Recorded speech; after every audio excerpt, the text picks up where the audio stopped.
you want to try one, Vic? They're hot, okay? They've only been rested for about 5 minutes. Do you want a nice brown one that's more crunchy, or do you want the softer one that's lighter? I'll take the softer one. The softer ones? Okay, so maybe I'll give you something medium. A little bit. Okay. Oh, look at the sugar. It's still the cinnamon sugar. Okay, put your plate a little bit closer. There you go. Be careful. Pull them apart.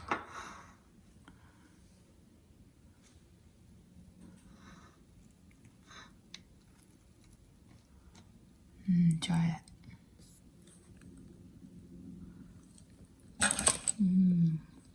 So yummy. Do you want to pull out another piece? Okay.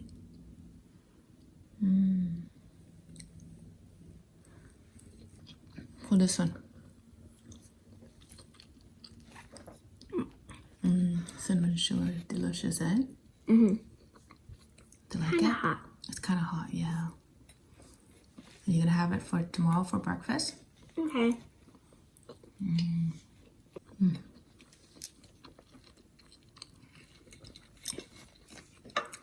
So good, eh? So to start making the bread, what I normally do is I take a non-stick pan. I add in my milk. So all the ingredients and amounts are in the description. And I'm gonna add in my flour. I give it a stir until it's kind of dissolved. And the reason why I want to use a non-stick pan is that it makes it easier for me to scrape. So basically what I'm doing here is just kind of dissolve the flour, making sure it's not lumpy.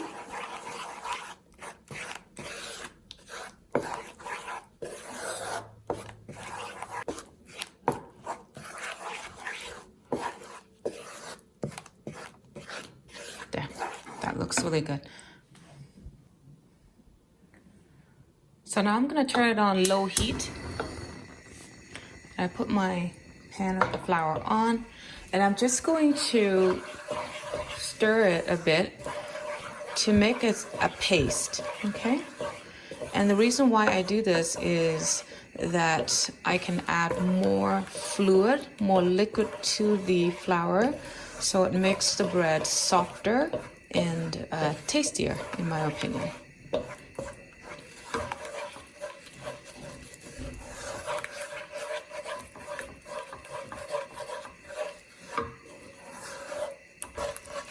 You want to keep on stirring until you make a little bit of a thicker sort of paste, right?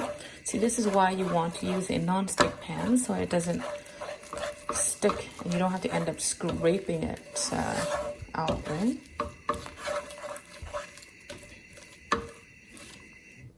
And remember, you don't want to use high heat. You want to use low heat, just so that it gets a chance to evaporate some of the excess water.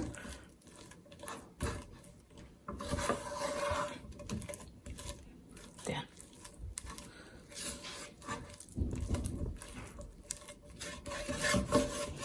So once it looks like it's sort of a thicker paste, and you can see that it didn't take me too long to make this, right? So I'm just going to let it cool.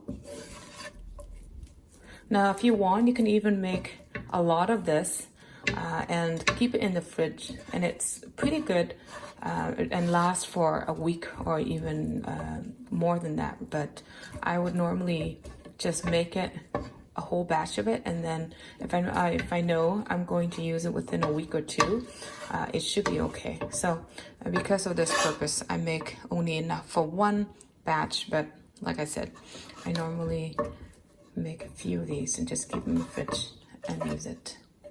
There you go.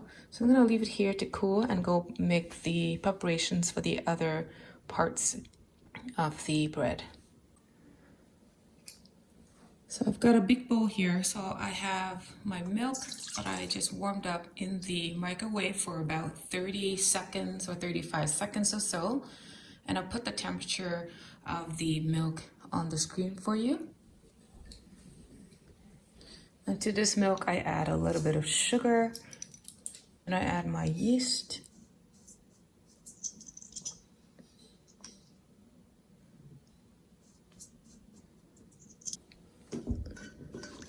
So give it a stir. Let it sit aside and activate for about 5 to 6 minutes.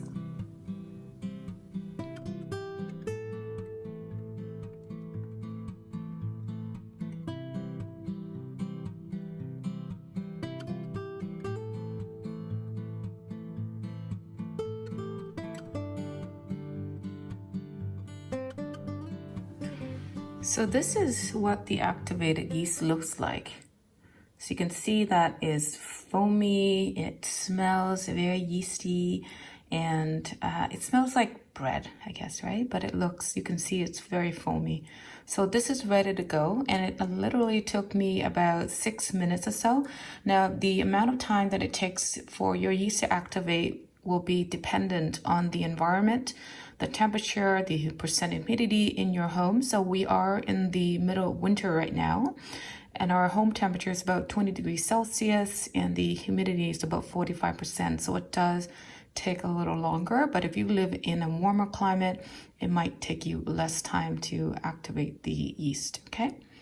And like I said before, if you are using the instant yeast, you don't have to activate it. You can just add it to the warm milk and everything else with it, okay? So next I'm going to add in my 1 egg. Just add it right in here. So I'm using oil for this. This is avocado oil, but you can use vegetable oil. You can use melted butter.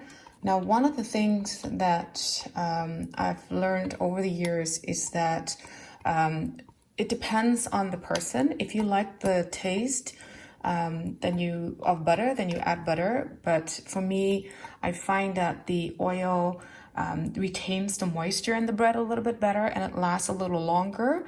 But again, it depends on the taste. So either use oil or butter, or even coconut oil too, right? It doesn't matter which one. It just depends on the flavor. As long as you use the same amount of either one, then that would be fine. So then I'm gonna add in my sugar.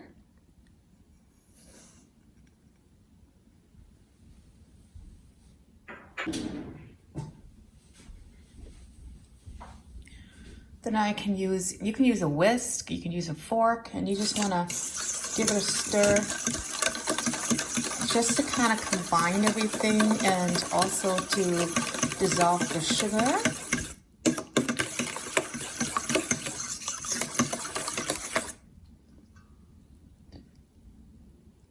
Okay, and then I've got my flour. So in this recipe, I am using the strong bread flour, but it works with all-purpose as well, or you can use a combination of both all-purpose as well as the strong bread flour.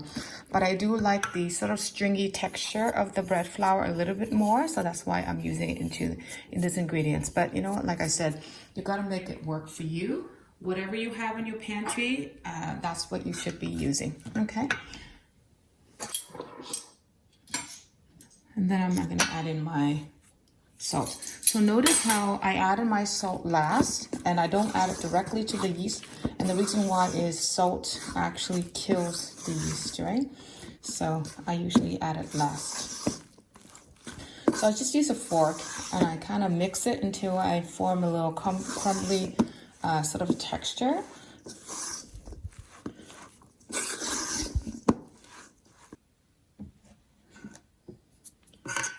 So once I have that, what I will do now is add the paste. Remember the paste of the flour paste that I made earlier? I'm gonna add that all in here. Just make sure everything goes in. Sometimes when I'm cooking, I don't know if I should be doing the talking or not, because I've done cooking videos with both my voice talking and not talking, so I don't even know which one normally what people would prefer. So, but today I thought I should do a little bit of talking. what I will do now is kind of mix it by hand a bit, just to kind of get everything mixed together. I hope you can see that. Okay.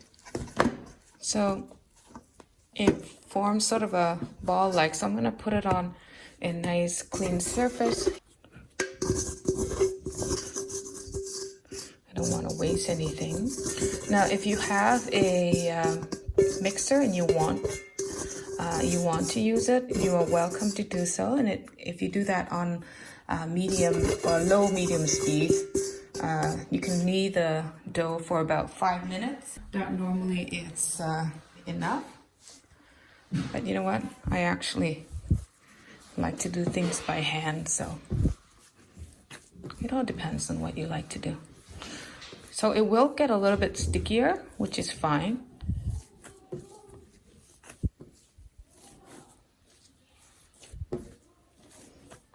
So at this point, have a little bit of flour next to you, and you want to add in a tablespoon or so at a time. You don't want to add in too much because it might dry out the bread.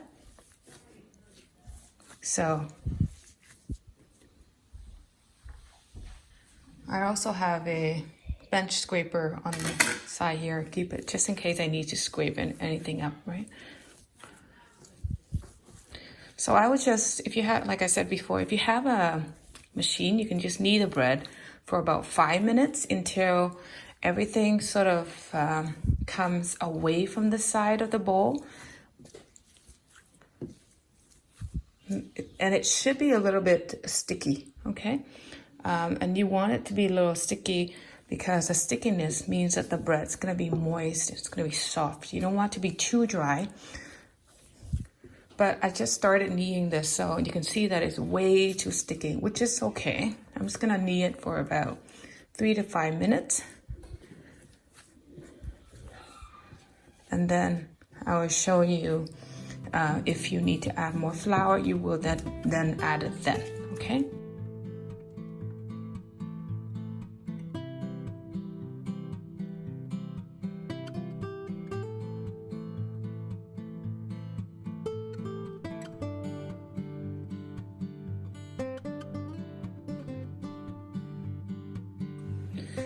So I did not edit any of that out, so I kind of left it for you to see that the progress of the dough becoming from sticky to this point, right? Now I did not add any flour in, so usually I don't recommend adding any flour in the first 2 minutes or so, because like I said, it will become less sticky, and as you can see that the dough is very soft, right?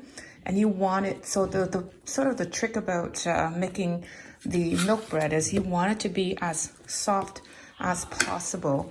And like I said, in the first 2 minutes of kneading, do not add any extra flour and keep on kneading. Use the bench scraper to continue to sort of scrape it. Now, if you knead it for 2 minutes and the dough is still very sticky like it was at the beginning, that's when you add in like a tablespoon or a teaspoon of flour and then keep on kneading it. Okay, so don't go rushing to add in more flour at the very, very beginning because you're going to find that it will get way too dry. Okay, so as you can see, I did not add any flour and I just kind of knead it. At this point, do you see how it's no longer sticking to the surface? So I know my dough is ready.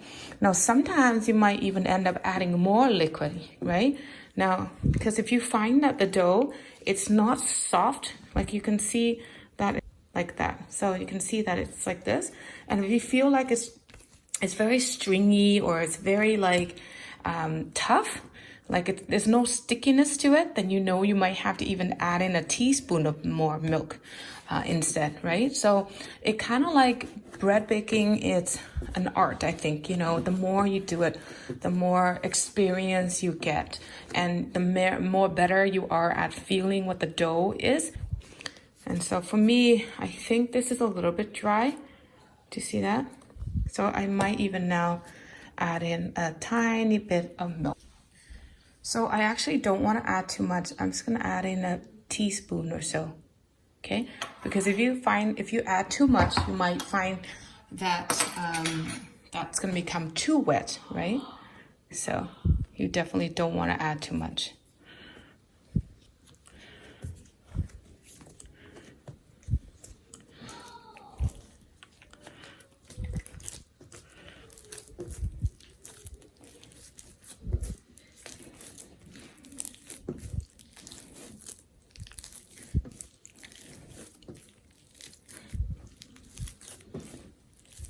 And when you add it, you find that it's kind of sticky, which is okay.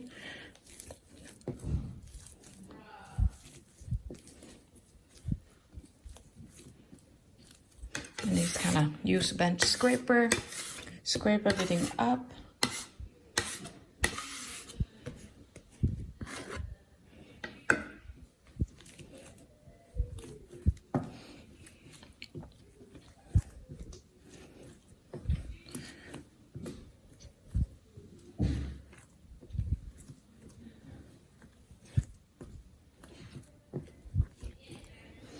And then you just kind of knead it until it comes together. Now it is a little sticky, right? But I'm okay with it because what I will now add is I will add my raisin. Now the raisins are a bit dry.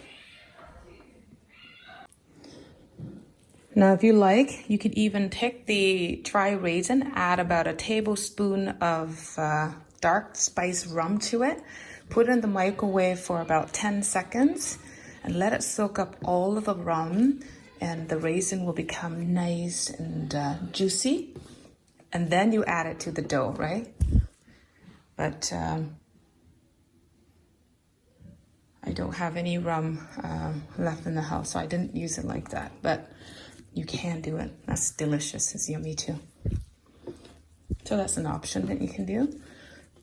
So for me, because I'm using the dry raisin, the dough probably will get a little bit more dry, right? Because the dry raisin will soak up some of that extra moisture from the dough. And as you can see, as soon as I added the raisin, the dough became a little bit more dry, right? Less wet.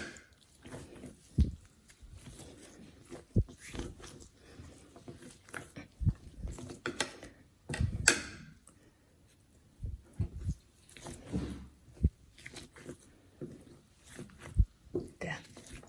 So I'm just gonna knead it in until it's no longer sticking to the bottom or sticking to the surface.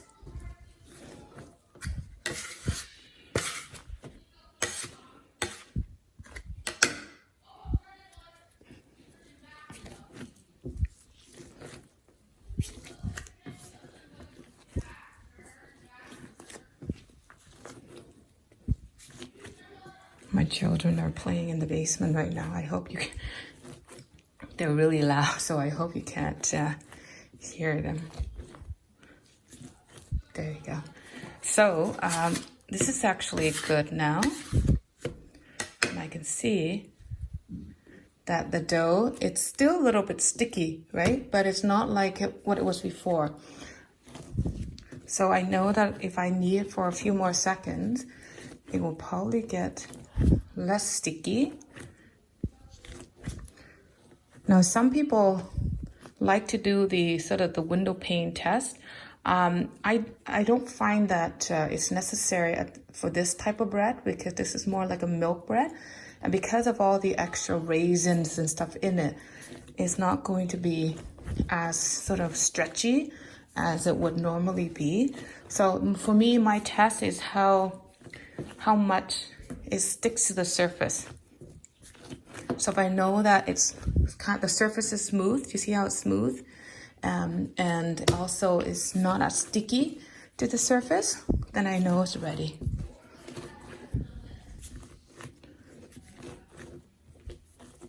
There, so you can see that, like it's no longer sticky, right, to the surface. And you can see that it is a bit not as rough, right? Do you see how smooth it is? So I know it's ready.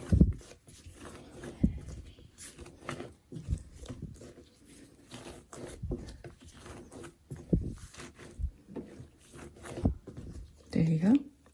See how smooth that is? Right.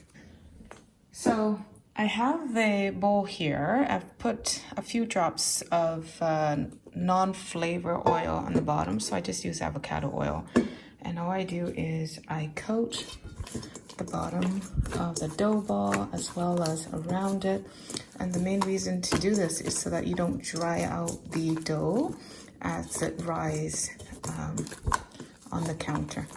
So all I do now is take a piece of plastic wrap and just cover the bowl.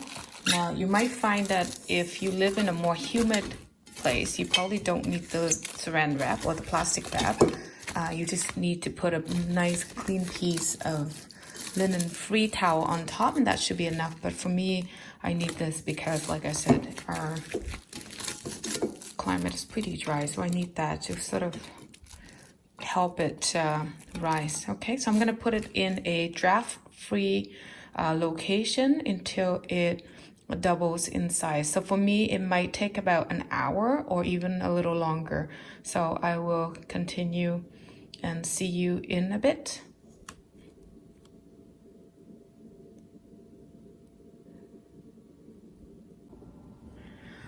So next, what I'm gonna do is I'm going to prepare the filling. Now, I like a lot of cinnamon, so I've got my butter here that it's at room temperature. And like I said, the amounts, they're all in the description, okay? So I do like a lot of ground cinnamon on my buns, so I'm gonna put so I put about a tablespoon or so. If you like more, you put more. If you like less, you put less, right? So it kind of depends on your taste. Who like the yellow sugar rather than the granulated or the white sugar, because I do like the caramel flavor of it.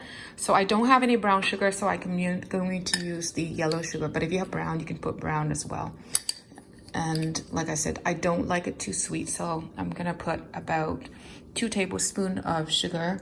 And again, if you like more, you put more. You can put up to 3, 4, but I just like it a little bit slightly sweetened, so I put 2 tablespoons, maybe a little bit more. So about, I would say about 2 to 3 tablespoons there.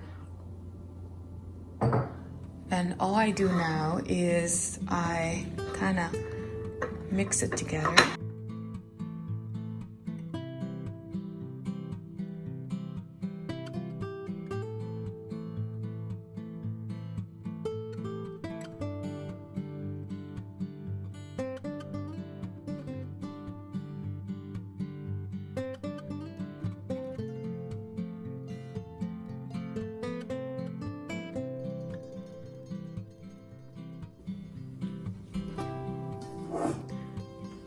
So now I have my dough here. So it, I don't know if I said it, but it took me literally an hour and like 20 minutes to have it like this size.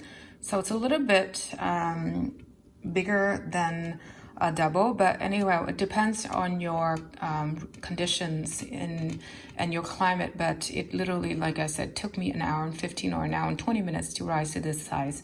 So for your home, it may take less than an hour, less or more than an hour, but anyway, it's going to be very much dependent on the conditions in your home. Okay, so I also have a tray here, and again, I'll put all the dimensions on the description, and I've lined it with parchment paper where I'm going to put my my rolled buns on to bake. Okay.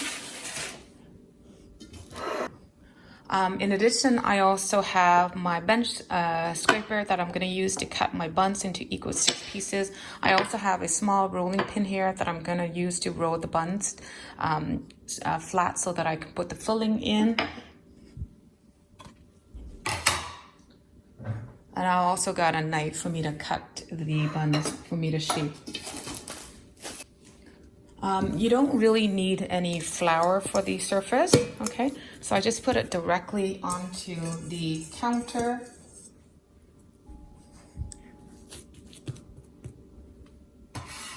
I'm just gonna use my bench scraper and cut it roughly into 6 equal pieces.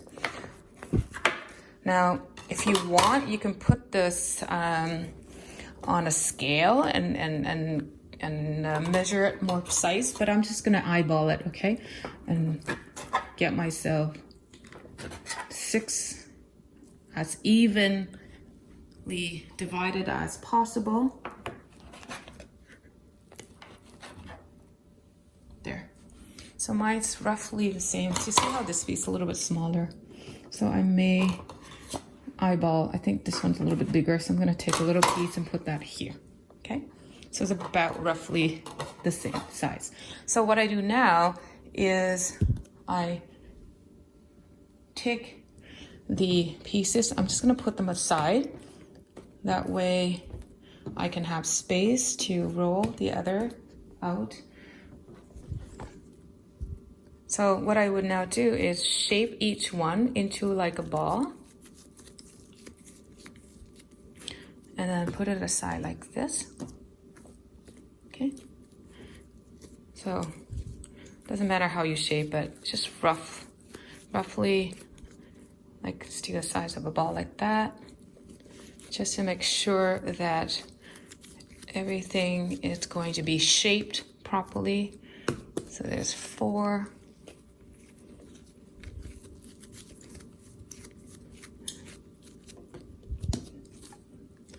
And then next one, like so.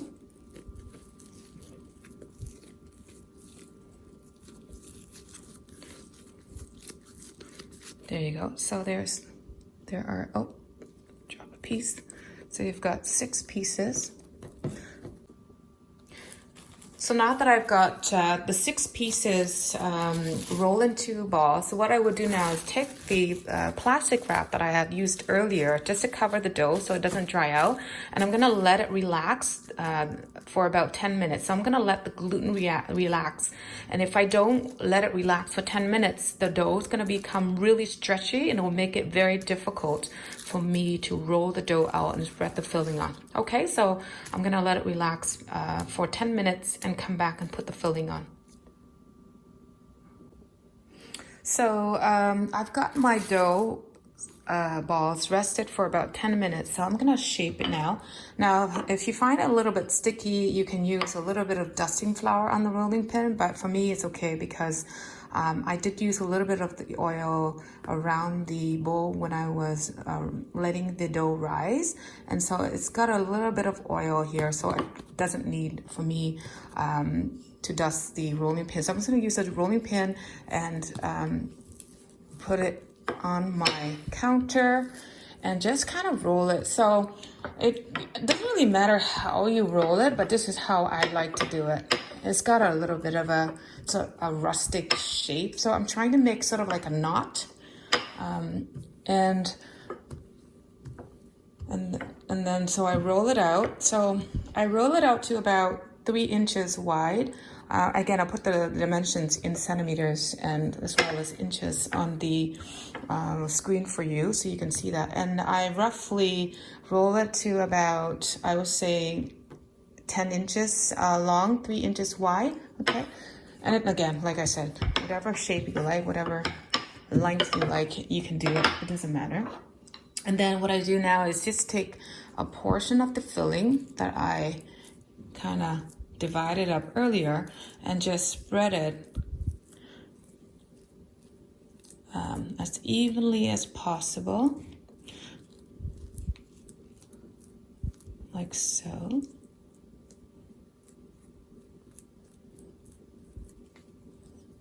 Again, it doesn't have to be perfect. It's going to be rough. And then what I would do now is I'm going to roll it into like a cigar, okay? Or log, I guess. You can call it a log, a cigar, and just like that.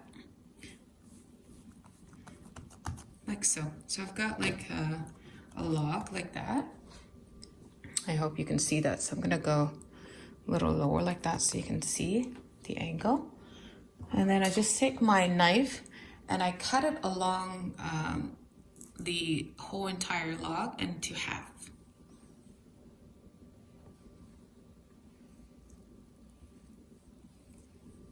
I'm trying to show it so you can see it, the angle. It's like that. So I cut it in half. And then all I do is I take each half and I kind of fold it over the other. So like that. And again, it doesn't have to be perfect. And then I just take that and I roll it underneath and I tuck it under. So like a knot. It doesn't have to be perfect, right? There you go. So I've got one. I'm gonna lay it on the pan, like so. And I'm going to repeat the entire process with the other 5 pieces, okay?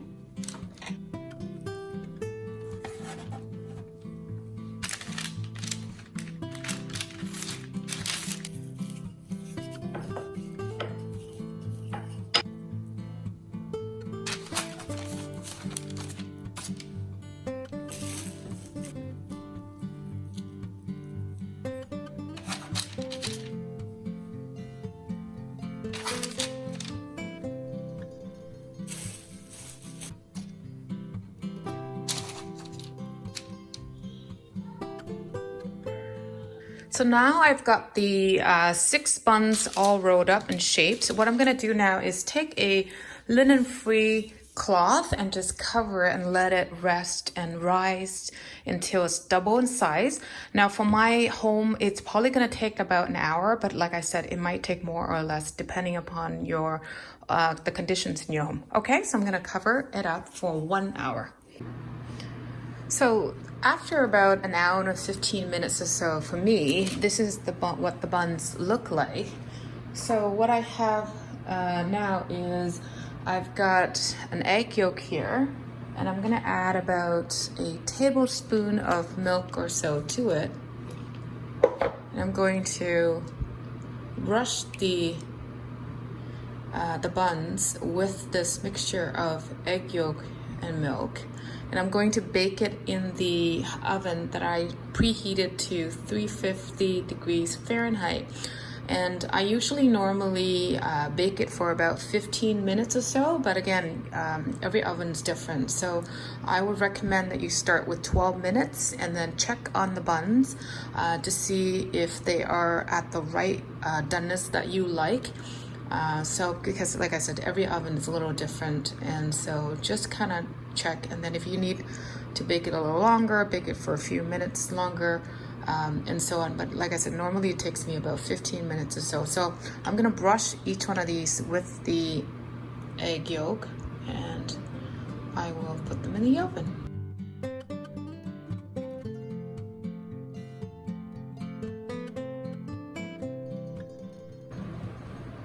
So I'm gonna go ahead and put this in the oven for, like I said, 15 minutes, okay? So here is what they look like after 15 minutes in the oven. Oh, it's delicious. I want to eat them like right away, but they're super hot right now because of all the sugar and the cinnamon. And you can see that it's still like nice and soft. So anyway, it's gonna burn. So I'm gonna let it cool for about 5-10 minutes, and I'm going to dig into them. Oh, I love them when they're warm.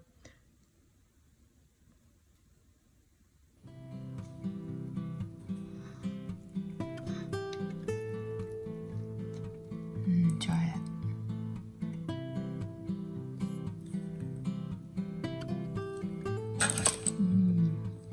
So yummy. Do you want to pull out another piece? See?